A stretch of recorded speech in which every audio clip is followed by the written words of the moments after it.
نشوف كده تفاعلات المدربين دولت مع المباراة، وبعدين يجي اللاعب يقول لك انت ما عملتليش حاجة لما يكبر ورجلي تشيله، عشان بنت قد ايه لابس احمر. 2 مدربين كبار، بص تفاعلاتهم مع المباراة.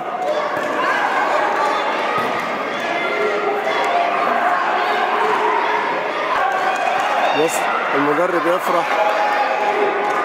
يفرح للاعب بتاعه. اذا بص مدرب كبير بينط ازاي، كابتن احمد سيد مدير فني نادي دكتور، بص، والكابتن اشرف الشناوي مدير فني نادي سكه حديد شبان مسلمين طنطا، عشان لعيبه 25 كيلو. بص بينطوا ازاي وبيتفاعلوا ازاي.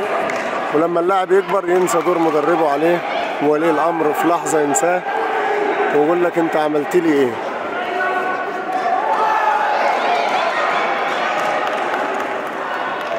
فرح اللاعب، اللي يفرح اللاعب بيفرح مدربه.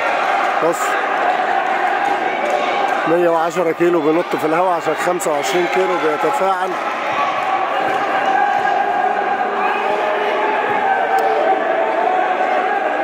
ان ده الزرع اللي احنا بنزرعه.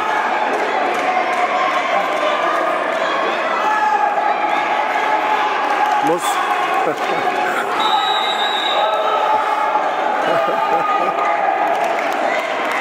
ماشي يا عم سجفه يا عم، يعني امر. بص